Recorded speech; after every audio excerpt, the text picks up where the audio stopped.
If you're not familiar with Larry Shungite, he first appeared in I Saw Him 2 in a short scene where Larry went off script on his promo and wanted answers as to why his title was taken away from him. Honestly, I didn't think much of it until we found out Lincoln Eusebio was a part of this wrestling company.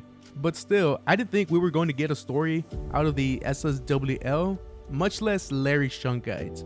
But there were fans that spoke up and wanted more, but I was not one of those fans. The Underdog by the Soska Sisters is the most lighthearted story in tone that has come out of Rippaverse comics, in my opinion. Even though, yes, there's characters cussing, and considering the type of stories that the Soskas have written, like the Yarrow books or the Bloodruth book, this felt like a completely different change of pace for them, and I think they actually did a good job with this story. This story was entertaining and just a fun read, and like I said, lighthearted. Since I don't think there's important things to spoil here, I'm just going to treat the rest of the video as a spoiler video, with the exception of a big spoiler of one of the characters that we've already seen in a previous book. So Big Tuna is the top wrestler for the Southern Style Wrestling League. The fans love him, he brings in the money, but he is a grade A piece of crap.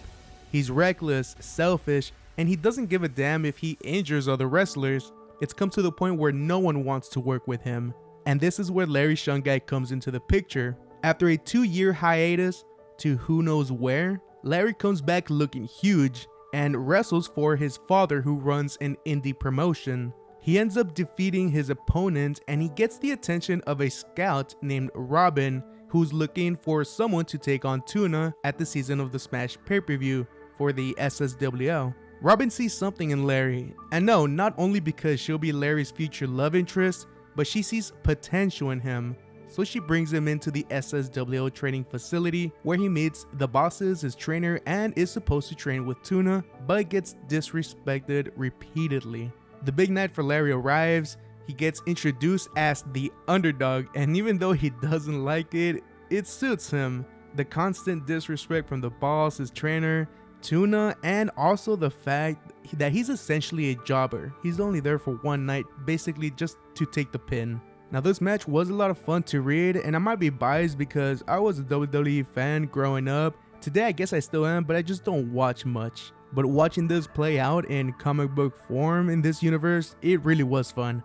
Larry ends up pinning Tuna and gives a pretty awesome promo. Obviously the Soskas took inspiration from Stone Cold and I think even The Rock. Even though the bosses are pissed, they realize that they just can't let him walk away and want to put him on contract. And as we know, Larry does become a big name. If there's a few issues I noticed is when Larry wins, he's not pinning Tuna.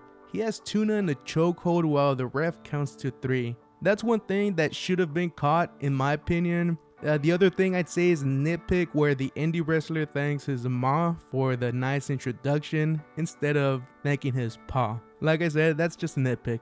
Other than that, I didn't have many issues with the book. Cliff isn't one of my favorite artists at Rippaverse, but still does a nice job. Overall, like I said, it's a fun short read. It's lighthearted with a very likable protagonist in Larry Shungite. This is about a man who is tired of the disrespect, and with the chance he's been given, he makes the most out of it and gains the love of the crowd and a contract for the wrestling company. But I do wonder, where has he been for the past 2 years? Is there some sort of secret he has? Did he become an accept at some point during his absence? These are questions I'm sure will get answered eventually. Now, do I want a full book regarding Larry Shungite and more of the SSWL? I want to say yes, because I'm not only curious about Larry, but also about Lincoln Eusebio and the SSWL. I want to know if there's anything suspicious about the company.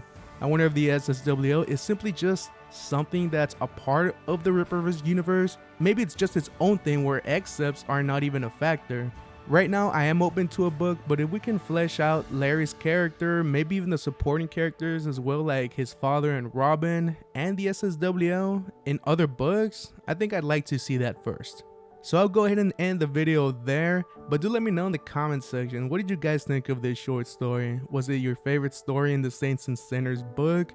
Do you want a full book or series? Put it all down in the comment section and I will catch you guys in the next video. Take care, y'all.